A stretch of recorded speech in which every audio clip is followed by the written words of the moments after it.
Assalamualaikum warahmatullahi wabarakatuh. Perkenalkan kami dari kelompok 2 mata kuliah manajemen risiko.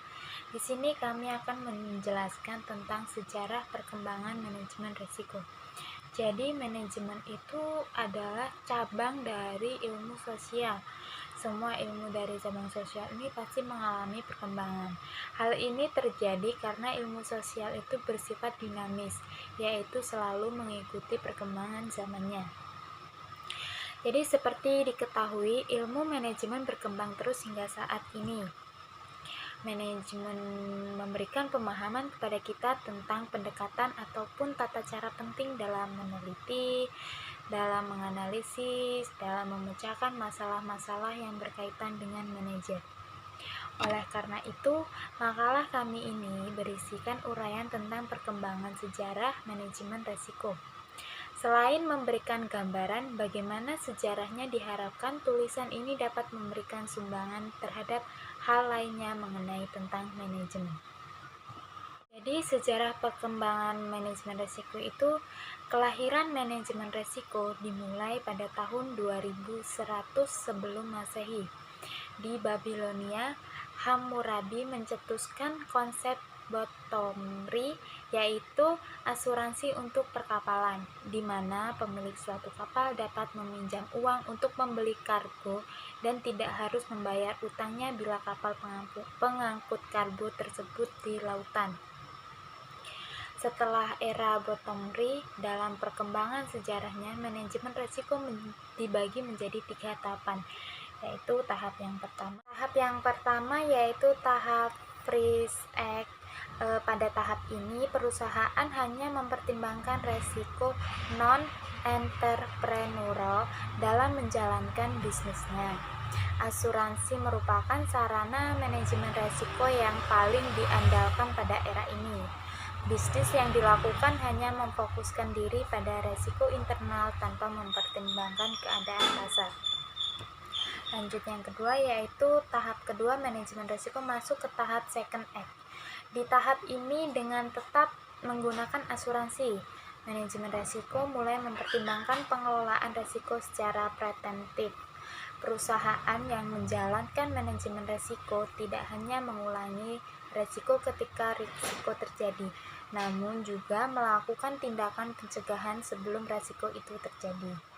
Yang kita masuk tahap yang ketiga. Tahap yang ketiga ini yaitu tahapan era Third Act, di mana pada era ini manajemen tidak hanya mempertimbangkan resiko, tetapi juga mempertimbangkan resiko entrepreneurial.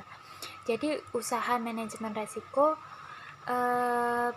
bisa lebih dipusatkan pada tindakan preventif dibandingkan penanggulangan.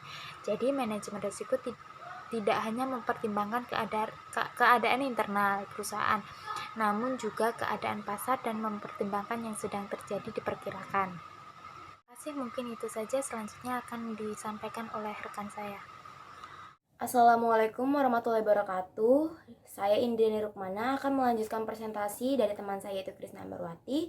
Di sini saya akan menjelaskan tentang definisi manajemen resiko. Resiko adalah kejadian-kejadian yang potensi untuk terjadi yang mungkin dapat menimbulkan kerugian pada suatu perusahaan. Resiko timbul karena adanya unsur ketidakpastian di masa yang akan mendatang.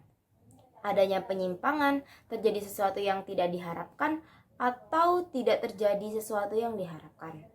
Manajemen resiko itu adalah suatu bidang ilmu yang membahas tentang bagaimana suatu organisasi menerapkan ukuran dalam memetakan berbagai permasalahan yang ada dengan menempatkan sebagai pendekatan manajemen secara komprehensif dan sistematis. Manajemen resiko itu didefinisikan sebagai serangkaian prosedur dan metodologi yang digunakan untuk mengidentifikasikan, mengukur, memantau, dan mengendalikan resiko yang timbul dari kegiatan bank. Manajemen resiko yang efektif itu mencakup 4 hal. Yang pertama itu ada pengawasan aktif Dewan Komisaris dan Direksi. Yang kedua itu kecakupan kebijakan prosedur dan penetapan limit. Yang ketiga itu kecakupan proses identifikasi. Yang keempat itu ada sistem pengendalian internal yang menyeluruh. Selanjutnya saya akan menjelaskan tentang jenis-jenis resiko. Pelaku sektor bisnis, khususnya pihak perbankan, perlu mengamati dan memahami tipe resiko dengan seksama. Karena menyangkut penyaluran kredit yang diberikan para debiturnya dan resiko yang akan ditanggung oleh para debiturnya tersebut. Dari sudut pandang akademi ada banyak jenis resiko, namun secara umum resiko itu hanya dikenal dengan dua tipe, yaitu ada resiko murni atau yang bisa disebut juga dengan pure risks. Yang kedua itu ada resiko spekulatif. Resiko murni itu adalah sesuatu yang hanya dapat berakibat merugikan atau tidak terjadi apa-apa dan tidak mungkin menguntungkan. Salah satu contohnya itu seperti kebakaran. Apabila perusahaan menderita kebakaran, maka perusahaan tersebut itu akan menderita kerugian pastinya. Kemungkinan yang lain adalah tidak terjadi kebakaran. Yang kedua itu ada resiko spekulatif. Resiko ini kebalikan dari resiko murni. Hampir sama aktivitas investasi spekulatif. Dalam investasi kita bisa menilai resiko spekulatif investasi tertentu lebih tinggi atau lebih rendah dari alternatif investasi lainnya, dan keadaan yang dihadapi yang dapat memberikan keuntungan itu dan juga dapat menimbulkan kerugian. Resiko ini dikelompokkan menjadi 4 tipe, yaitu resiko pasar, ada resiko kredit, ada resiko likuiditas, ada resiko operasional. Sekian yang dapat saya sampaikan, kurang lebihnya saya mohon maaf. Wassalamualaikum warahmatullahi wabarakatuh. Baik, sebelumnya Assalamualaikum warahmatullahi wabarakatuh. Saya di sini akan melanjutkan poin D, yaitu sumber-sumber penyebab resiko. Menurut sumber-sumber penyebab resiko dapat dibedakan sebagai berikut. Yang pertama, resiko internal, yaitu resiko yang berasal dari resiko dalam perusahaan. Yang kedua, resiko eksternal, yaitu resiko yang berasal dari luar perusahaan ataupun lingkup luar perusahaan.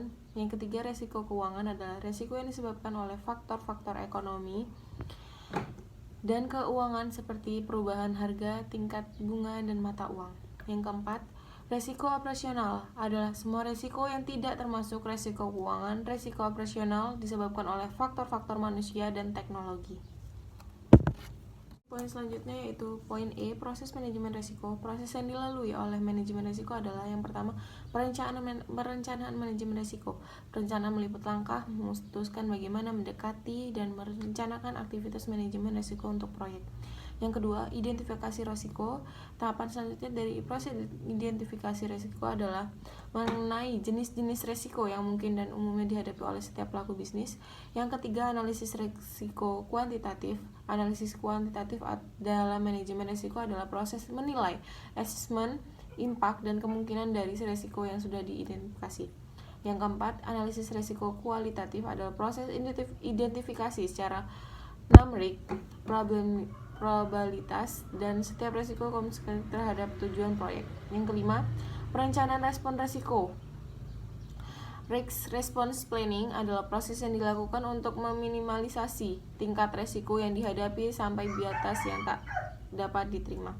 Yang keenam, pengendalian dan monitoring risiko. Langkah ini adalah proses mengawasi risiko yang sudah diidentifikasi, memonitor risiko yang tersisa. Baik, itu saja yang dapat kelompok kami sampaikan. Kurang lebihnya kami mohon maaf. Saya akhiri, wabillahi taufiq walhidayah. Wassalamualaikum warahmatullahi wabarakatuh.